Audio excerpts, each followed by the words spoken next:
Hi guys, this is Dinesh and welcome to my YouTube channel futureplan.com. Friend, today in this video I am going to teach you voice. Yes, काफी दिन से कह रहे थे बच्चे, narration तो हमने पढ़ा दिया था, बच्चों को बहुत ही अच्छी तरह से समझ में आया था।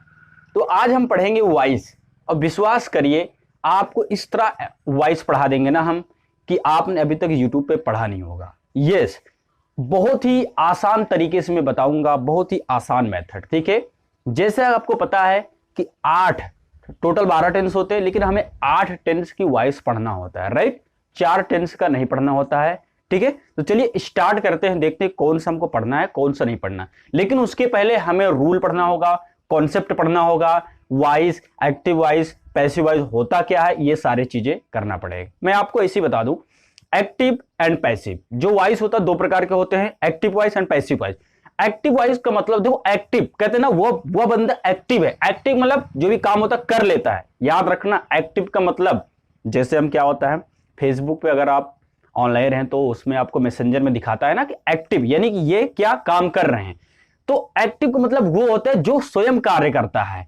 अब पैसिव का मतलब वो होता है जो स्वयं कार्य ना करके, बल्कि जैसे मैं बोलूं मैं लिखता हूं, तो अब अगर मुझे पैसिव बनाना है तो मैं ये बोलूं, जैसे मैंने बोला मैं एक पत्र लिखता हूं, तो ये तो इसमें काम मैं कर रहा हूं। लेकिन अगर मैं फिर इसी को दूध पैसिव बनाऊं, मैं बोलूंगा कि पत्र दिनेश सर के द्वारा लिखा जाता है। ठीक है, यही होता है। जैसे आपने कहा था ना, गेहूं काटा जाता है, धान काटा जाता है। ठीक है, दीपावली मनाई जाती है, राइट। इसी तरह से पढ़ते हैं ना, बस यही कंसेप्ट आज का है, हम पढ़ेंगे। ठीक है दोस्तों, तो चलिए स्टार्ट करते हैं आपका वॉइस।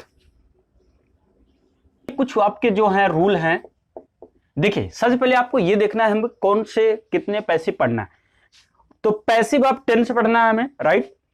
पैसिव आप मोडाल्स पढ़ना है, इसे मॉडल्स भी बोलते हैं, मोडाल्स भी बोलते हैं, जैसे कैन, कुड, मे, माइट आता, राइट। और पैसिव आप लेट, मुझे जाने दो, लेट मी गो, मुझे लिखने दो, लेट मी राइट। ठीक है, इस तरह से हम बोलेंगे। देखिए तो 3 का ये बनेगा। और एक्टिव वॉइस को कृतवाच्य, देखिए कृतवाच्य और कर्मवाच्य। कृतवाच्य कर्ता यानी सब्जेक्ट, और कर्मवाच्य का मतलब होता है ऑब्जेक्ट। मैंने यहां पे लिखा है एक्टिव, यानी सब्जेक्ट को प्रामुख्यता दी जाती है। जो एक्टिव होगा ना उसमें सब्जेक्ट स्वयं कार्य करता है। याद रखना, सब्जेक्ट स्वयं कार्य करेगा। जो पैसिव होगा इसमें ऑब्जेक्ट को प्रामुख्यता देनी, यानी इसमें हम काम को सब्जेक्ट के द्वारा करवाएंगे। मान लो कहीं ताला है, लॉकर है, उसे खुलवाना है, हम कैसे बोलेंगे, लॉकर कुलदीप के द्वारा खोला जाएगा, राइट। तो क्या यहां पे जो हमारा काम हो, हम काम किसी के द्वारा करवा रहे हैं। ठीक है, ऐसे। तो याद रखना, पैसिव ऑब्जेक्ट को प्रमुखता दी जाती है और एक्टिव जो होता है सब्जेक्ट को प्रमुखता दी जाती है। ठीक है, एक मैं यहां पे समझाता हूं एग्जांपल में। देखिए मैंने यहां पे एग्जांपल लिखता है,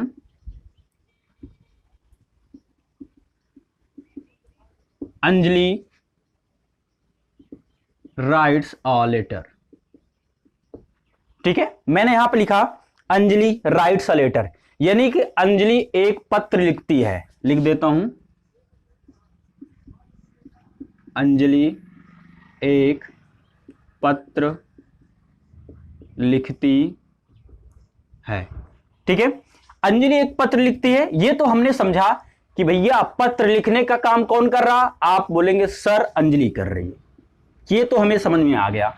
एक्टिव तो आपको समझ में आ गया, सिंपल हमारा जो वाक्य होता है वही होता है, यानी जो इसमें सब्जेक्ट काम करता है वही हमारा। लेकिन अब हमने देखा ये हमारा सब्जेक्ट, ये हमारा वर्ब, ये हमारा ऑब्जेक्ट। अब हम पैसिव में क्या लिखा है, ऑब्जेक्ट को सब्जेक्ट मानेंगे। मतलब अब ऑब्जेक्ट को सब्जेक्ट मानो आप।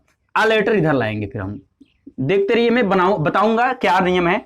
अ लेटर, अब इसको थोड़ा परिवर्तन करने के बच्चों कुछ नियम होता है, मैं भी लिखवा दूंगा। अ लेटर इज, अब इसका थर्ड फॉर्म हमेशा हम लगाते हैं, तो हम क्या कर देंगे, written. A letter is written किसके द्वारा, अंजलि के द्वारा, तो बाई अंजलि।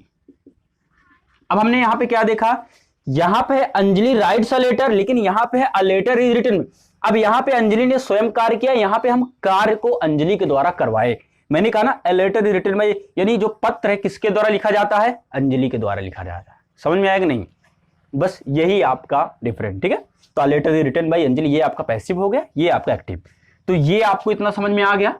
ठीक है, इसको भी आप नोट डाउन कर लीजिए। अब हम बेसिक रूल पढ़ेंगे और बारीकी से पढ़ेंगे कैसे हम इसको अच्छी तरह से समझ पाए। ठीक है, चलो नेक्स्ट आपका है, ये देखिए अब क्या है, मैंने एक चीज लिखा, ये आपको बहुत ही इंपॉर्टेंट है, ठीक है, ये आप अच्छे से लिख लीजिए जो भी आप, और आप पेन और कॉपी के साथ ही बैठिएगा ताकि चीजें आपको समझ में आए। नहीं तो मोबाइल टांग दो कहीं आलसी की तरह, लेटे लेटे अब आराम से देखो, तो आपको इस तरह नहीं देखना, नहीं आपको समझ में नहीं आएगा, ठीक है। तो मैंने लिखा जिन सेंटेंसेस में ऑब्जेक्ट नहीं होता उनका पैसिव वॉइस नहीं बदलता है, ठीक है, पैसिव नहीं बदलता है, याद रखना। जैसे मैं आपको दिखा देता हूं, जैसे यहां पे मैंने लिखा भी है, जैसे Anjali goes to temple, Anjali मंदिर जाती है, ये बात सही है, लेकिन अगर हम इसको देखें भी तो ये हमारा सब्जेक्ट, ये क्या हो जाता है आपका, ये हो जाता काम, ये आपका ऑब्जेक्ट। लेकिन अब आपको एक चीज और लिखा है नीचे, सब रखो, इस वाक्य की पैसिव वॉइस नहीं बनेगी। क्यों नहीं बनेगी भैया, देखते हैं। क्योंकि इसमें जो ऑब्जेक्ट नहीं है। चलो कोई बात नहीं, फिर कैसे पता करेंगे सर ऑब्जेक्ट को, ऑब्जेक्ट जो होता है कैसे पता करेंगे, क्या और किसको, याद रखना, इसको अच्छे से लिख लो, क्या किसको, क्या किसको का प्रश्न करने पर मालूम होता है और उसका उत्तर इसमें नहीं, याद रखना। यानी जब प्लेस आ जाए, स्कूल आ जाए, मंदिर आ जाए, यानी कि टेंपल आ जाए, मार्केट आ जाए, ऐसा प्लेस जहां पे क्या और किसको प्रश्न करे और ऑब्जेक्ट ना मिले तो उसका पैसिव नहीं बदलता। जैसे मैं यहां पे दूं, अंजलि क्या जाती है, सुनो कैसे बनाएंगे, कहां गया ये, क्या से, अंजलि क्या जाती है तो टेंपल, ऐसा नहीं, कहां जाती तब टेंपल, लेकिन कहां का आंसर तो दिया नहीं इसमें, क्या किसको जाती है ये भी नहीं। लेकिन अगर ऐसा होता Anjali write a letter, Anjali क्या लिखती है तो आप बोलते हो पत्र लिखती है। यहां पे होता Anjali beats a boy, Anjali किसको मारती है, एक लड़के को मारती है, ठीक है। तो बस यही चीजें हैं, आपको क्या और किसको से प्रश्न करेंगे, अगर आपका इसका आंसर मिलेगा दोस्तों तो आप इसका पैसिव बदलेंगे, अदरवाइज कुछ नहीं करेंगे, ठीक है। याद रखना, नहीं कोई टीचर या रिलेटिव आपको दे दे कि सी गोज टू टेंपल, इसका पैसिव बनाओ, आप क्या करो, temple is gone by him कर दोगे, सॉरी हिम कर दोगे, तो आपका क्या हो जाएगा, गलत हो जाएगा। लेकिन आपको याद रखना है, अगर टेंपल यानी क्या और किसको का प्रश्न इसमें आएगा तब हम पैसिव बनाएंगे, अदरवाइज हम पैसिव नहीं बनाएंगे, ठीक है। इतना भी आपको समझ में आ गया। अब वीडियो को पॉज करिए, इसको भी आप लिख लीजिए, ठीक है। अब बढ़ते हैं आगे, अब हम पढ़ेंगे passive to active to passive, यानी उसके बदलने के क्या नियम है, कुछ बेसिक रूल पढ़ेंगे, ठीक है। तो इसको भी आप वीडियो को पॉज करके इसको आप लिख लीजिए। ये आपका हो गया बेसिक रूल, याद रखना, ये आपके लिए इंपॉर्टेंट है। ये सभी पैसिव वॉइस में वर्ब की तीसरी अवस्था का प्रयोग करते हैं, याद रखना। दुनिया की कोई भी पैसिव हो, जब भी आपको पैसिव बनाना है तो आप क्या करेंगे, हमेशा थर्ड फॉर्म का यूज करेंगे, याद रखना। ये बात हमेशा बार बार लिखने वाली या रटने वाली चीज, ये आप मेमोरी में सेव कर लो, ठीक है। जो हार्ड डिस्क आपके माइंड में लगी है ना, यहां पे सेव कर लीजिए कि जब भी आप पैसिव बनाएंगे, जब भी आप पैसिव बनाएंगे हमेशा थर्ड फॉर्म का यूज करेंगे, चाहे तो कोई भी टेंस क्यों ना हो, याद रखना वर्ब का थर्ड फॉर्म, ठीक है। ये तो हो गया basic rule. Find the subject, यानी जब एक्टिव पैसिव हम एक्टिव आएगा तो उसमें क्या क्या पता करना है, सब्जेक्ट, वर्ब और ऑब्जेक्ट। फिर हमको क्या करना है, आपको पता है, देखो सब्जेक्ट को यहां ले जाना है, ऑब्जेक्ट को यहां लाना, यही मैंने यहां पे लिखा, मैं समझा रहा हूं, परेशान नहीं, मैं समझा रहा हूं क्या करना है। कन्वर्ट ऑब्जेक्ट टू सब्जेक्ट, यानी जब पैसिव बनाएंगे तो हमको क्या करना है, ऑब्जेक्ट को सब्जेक्ट बना लेंगे, सब्जेक्ट को ऑब्जेक्ट बना लेंगे, ठीक है। फिर है use suitable helping verb with subject, फिर आपको सब्जेक्ट से कौन सा हेल्पिंग वर्ब, ईएमआर या वाज वर्ब, क्या जो भी जैसा रहेगा वैसा हमको लगाना पड़ेगा। फिर एक convert the main verb into third form, फिर कह रहा है कि convert the main verb into third form, यानी कि जो वही मैंने अभी बताया ना कि दुनिया यानी सभी पैसिव में वर्ब की थर्ड फॉर्म लगेगा, वही कह रहा है कि convert the main verb into third form, ठीक है। यूज प्रीपोजिशन, और हमेशा नए ऑब्जेक्ट के पहले क्या लगाएंगे, बाई का यूज करेंगे। ये आपको समझ में आया, क्या आया ना समझ में। अब देखिए इतना हो गया। अब सिंपली मैं आपको कुछ चार्ट लिखवाऊंगा ताकि कौन सा टेंस किस में जाएगा किस में नहीं जाएगा, ये आपको अच्छे तरीके से पता होना चाहिए, ठीक है। इसको भी आप वीडियो को पॉज करिए और इसको भी आप लिख लीजिए, तो स्क्रीनशॉट जैसा आप चाहें वैसा आप इसका फेयर बना सकते हैं, ठीक है। तो यहाँ पे जैसे मैं आपको बता देता हूं, हमको क्या करना है, यहाँ पे जो है find the subject, convert object to subject. एक छोटा सा एग्जांपल मैं आपको बता देता हूं, मैंने बोला ही डू हिज वर्क, इतना मैंने बोला। वह अपना क्या करता है, अपना काम। देखो यहां पे क्या से प्रश्न करेंगे, वह क्या करता है, अपना काम, राइट। तो हम अब आपको पता ये आपका क्या है दोस्तों, सब्जेक्ट, ये आपका वर्ब, यही क्या है, ऑब्जेक्ट। समझ में आया? ध्यान से देखना, सबको आना चाहिए, सबको आना चाहिए समझ में। देखिए ये सब्जेक्ट, ये वर्ब, ये ऑब्जेक्ट, इतना हो गया। हमने क्या लिखा, convert object to subject, object to subject. अब आपका ऑब्जेक्ट ही है, सब्जेक्ट ही, तो हमको क्या करना है, इसको यहां लाना है। देख रहे हैं ना आप, इसको मैं नीचे का रफ कर दे रहा हूं। देखिए क्या करना, ऑब्जेक्ट को यहां लाना, तो यहां पे क्या हो जाएगा, हिज वर्क आ जाएगा। अब सुनिए दूसरी बात क्या करना है, यानी कि ऑब्जेक्ट को यहां लाना है, सब्जेक्ट को यहां लाएंगे तो लास्ट में क्या आ जाएगा, इसका हिम, ही का बाई हिम होता है, मैं बताऊंगा कैसे होता है। यानी कुल मिला के हमको इस तरह समझना है, बाकी बीच का मैं आपको बता रहा हूं, सिर्फ इतना बता रहा हूं कि क्या ऑब्जेक्ट टू सब्जेक्ट कैसे करना है। हिज वर्क को इधर लाना है, ही को उधर ले जाना है, जैसे मैंने ये कर दिया, ठीक है। लेकिन जब ही उधर जाता क्या हो जाता, बाई हिम, ये भी मैं लिखवा रहा हूं, ठीक है। मैं आपको इसको बस सिर्फ समझाने के लिए इतना आपको बताया है, ठीक है, कि कैसे हमको कन्वर्ट करना है, ठीक है ना। इसको आप लिखो या नहीं लिखो, बस समझने के लिए मैंने आपको ये बताया, ठीक है। चलिए अब आगे पढ़ते हैं कि कैसा और क्या रूल है, दो तीन कॉन्सेप्ट उसको समझने के बाद ही हम इसको समझ पाएंगे, ठीक है। तो चलिए अगला रूल लिखते हैं, इसको आप अच्छी तरीके से लिख लीजिए, ठीक है। ये आप याद रखना, मैंने यहां पे फ्यूचर प्लान 1 करके, ये फ्यूचर प्लान 2, ऐसे 3 4 5 तक देखेंगे हम। तो फ्यूचर प्लान 1 क्या कह रहा है, सब्जेक्ट ऑब्जेक्ट, यानी जो सब्जेक्ट होगा जब उसको ऑब्जेक्ट में बदलेंगे तो बदलेगा वो। जैसे ही को अगर हम ऑब्जेक्ट में बदलेंगे तो हिम आएगा, लेकिन हमको बाई लगाना आपको पता है। सी का बाई हर, नेम का बाई नेम, जैसे मान लो यहां पे अगर किसी का नाम है, मान लो यहां पे राधा है तो हम बोलेंगे बाई राधा, ठीक है। इट है तो बाई इट, यू है तो बाई यू, वी है तो बाई यस, आई है तो बाई मी, दे है तो बाई देम। याद रखना, आपको याद रखना। लेकिन अगर इसी को उल्टा हो, यानी बाई हिम हो तो इधर आएंगे तो क्या हो जाएगा, ही। अब बाई हर है तो इधर आएगा सी, याद रखना। यानी ही का जो ऑब्जेक्ट होता है हिम होता है, सी का ऑब्जेक्ट हर होता है, नेम का नेम ही रहता है, यू का यू होता है, आई का मी होता है, दे का देम। ये आप इतना याद रखिएगा, ठीक है। ये ऑब्जेक्ट, यहां पे मैंने फ्यूचर प्लान 2 करके लिखा है। देखिए ये आपको एक एक्टिव में इतना आपको मिलेगा, ठीक है। तो जैसे हम इसको अगर नंबर से भी डिनोट कर सकते हो, या तो चलिए मैं आपको बताता हूं। जैसे मान लो इसको मैं मान लेता हूं 1, इसको 1 मान लेता हूं, या तो इसको मैं ए मान लेता हूं, ठीक है, ए मान लेता हूं, इसको मैं बी मान लेता हूं, इसको मैं सी, इसको मैं डी। याद रखना दोस्तों, याद रखना, ए बी सी डी याद रखना और कुछ नहीं याद रखना है। यस, आपको सिर्फ ए बी सी डी दिमाग में बैठा लेना, 4 नंबर, ठीक है, 4 नंबर। जैसे मैं बता रहा हूं, ये आपका मिलेगा एक्टिव, ये आपका मिलेगा एक्टिव, ठीक है। ये एक्टिव वॉइस में मिलेगा आपको ए बी सी डी, ये क्रम से मिलेंगे उसमें, लेकिन थोड़ा सा परिवर्तन करना है, किसमें, पैसिव में। पैसिव, ये आपका पैसिव बनेंगे, ये एक्टिव, ये पैसिव। तो subject HV, verb, object. HV मतलब समझ रहे हैं आप, एचवी मतलब समझ रहे हैं, जिसको नहीं पता मैं बता देता हूं, सहायक क्रिया, सहायक क्रिया। सहायक क्रिया मींस एक्सिलरी वर्ब जिसे बोलते हैं ना, वही होता है। यानी is, am, are, was, bar, has, have, would, should, can, may, might, ought, use to, जो भी आएगा वो क्या है, एचवी होता है, याद रखना, ठीक है। आप इतना सा छोटा सा याद रखना है। देखिए तो ए बी सी डी इतना यार। अब हम मुझे पैसिव, एक तो एक्टिव हो गया, पैसिव क्या बनाएंगे, देखो सिंपल सा, कुछ नहीं करना, ये भाई साहब को यहां लाना है, देख रहे हैं ना आप, डी, यानी यहां पे क्या आएगा, डी। हो गया, इतना समझ में आएगा नहीं आपको, एक एक आप भी ऐसे बनाते चलो, वीडियो को पॉज करके ऐसे बनाते हो। ऑब्जेक्ट को हमने डी बनाया, आप भी बनाइए, देखिए नहीं बना लीजिए इसको, डी आए इधर, चलिए हो गया। अब हमको ये बी और सी ना, बड़े नटखट आदमी, ये कहीं नहीं जाने, ये अपना स्थान नहीं छोड़ेंगे, इनको कुछ भी कर लो, ये बेशर्मी से बैठे हैं, कहीं जाएंगे नहीं। तो हम क्या करेंगे, बी को यहीं रहने देंगे और सी को भी यहीं, यानी कि यहां पे बी रहेंगे, यहां पे सी रहेंगे। इतना आपको समझ में आया क्या, आया क्या, कहने का मतलब डी ऑब्जेक्ट तो हमने सब्जेक्ट स्थान पे ला लिया, लेकिन ये जो बी है, सी है, बड़े हैं नटखट बेशर्मी के साथ बैठे, इनको कुछ भी कह लो, ये हटने वाले, अपना स्थान नहीं छोड़ेंगे, ठीक है। अब सी, इनको भी उठा लाएंगे हम इधर लास्ट में, इनके स्थान पे, तो यहां पे ए आ गया। अब आपका क्या बन गया, डी बी सी ए, देखा, यानी कि ये जो है आपका, ये कहीं नहीं जा रहे हैं, कहीं जाएगा, ये अपने स्थान पे ही रहेंगे, इनसे कोई मतलब नहीं है।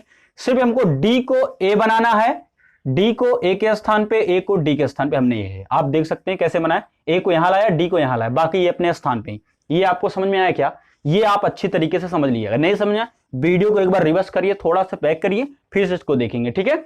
तो ये आपका फ्यूचर प्लान 2 में हो गया, ये फ्यूचर प्लान 1 में हो गया। ठीक है, ये भी आप समझ लो कि सब्जेक्ट ऑब्जेक्ट ऑब्जेक्ट। मैं अभी सुनो, ये हो गया आपका ऑब्जेक्ट, मैं बोलूं इसका सब्जेक्ट क्या होगा, आप बोलेंगे ही होगा। यहां पे मैंने दे दिया मी का सब्जेक्ट क्या होगा, आप बोलेंगे आई होगा। तो बस यही तो मैंने लिखाया है। अस का सब्जेक्ट वी और वी का ऑब्जेक्ट अस। ठीक है, दोनों तरीके से हमने समझ लिया। तो ये आपका क्या हो गया, फ्यूचर प्लान 1, फ्यूचर प्लान 2। अब आपका है नेक्स्ट फ्यूचर प्लान 3। ठीक है, इसको भी अब वीडियो को पॉज करके क्या करना है, आपको इसको सबसे पहले नोट डाउन कर लेना है। ठीक है, अब आते हैं नेक्स्ट टॉपिक पे। ये आपका फ्यूचर प्लान 3 हो गया, passive of tenses. Passive of tenses शुरू हो गया आपका। देखिए फ्यूचर प्लान 3 हमें क्या कह रहे हैं भैया, name of tense, active voice, passive voice. Present indefinite को बदलना है। देखिए ये आपको पता है किस टेंस का होता है हेल्पिंग वर्ब, ये होता है प्रेजेंट कंटीन्यूअस का।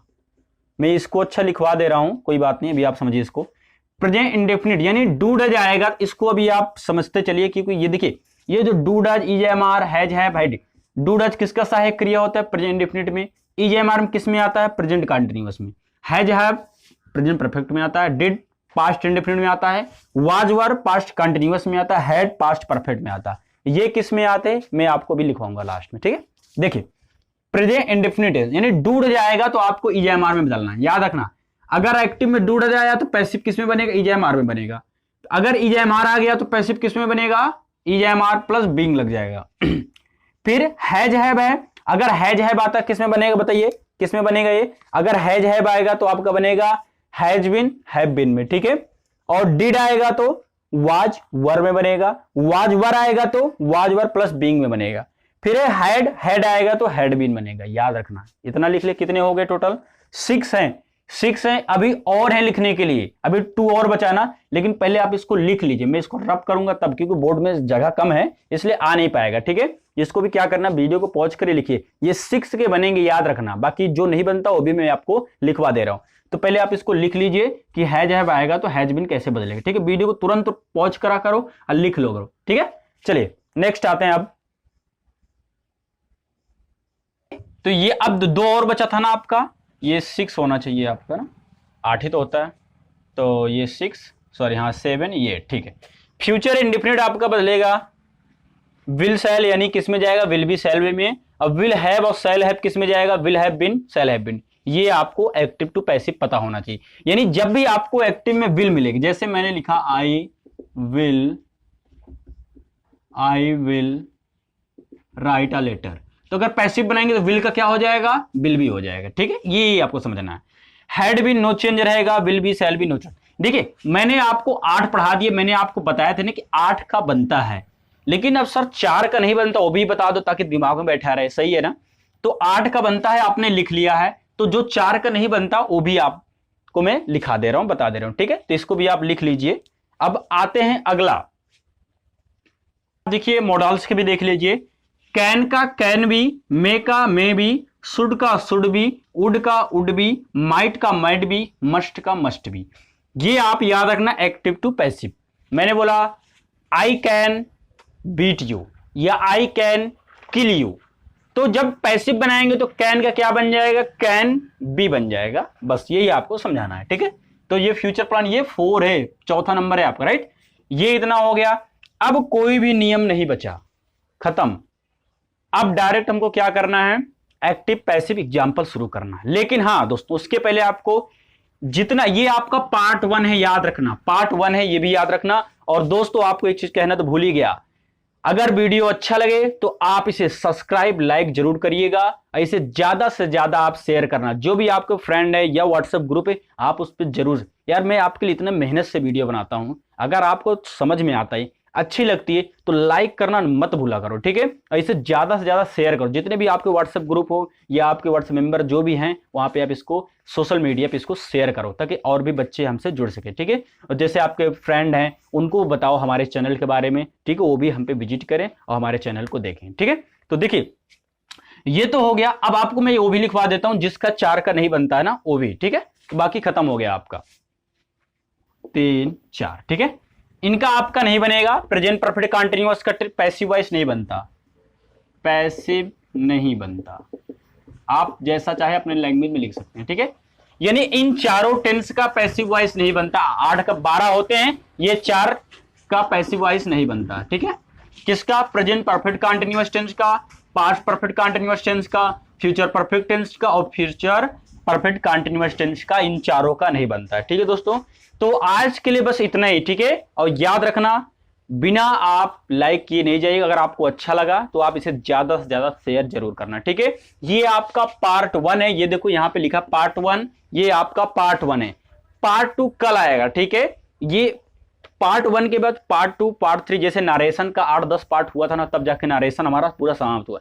और जो भी बच्चा नरेशन के वीडियो ना देखा हो ना, वो याद रखकर जाके नरेशन को फुल वीडियो देख लेगा। ठीक है, बहुत अच्छे तरीके से मैंने उसको भी समझा रखा है। लेकिन हाँ, जितना मैंने आपको बता दिया है, ये आपको बारीकी से घर पे इसको प्रैक्टिस करिएगा। कल जब मिलेंगे कल की क्लास में, तो आपको उसमें आपको मैम जो भी एक्टिव पैसिव के जो भी और रूल बचे हैं, रूल तो कुछ नहीं है, सिर्फ एग्जाम्पल है, समझने वाली चीजें हैं। ठीक है, आप उसको समझेंगे। तो दोस्तों आज के लिए बस इतना है। Thank you, goodbye, take care.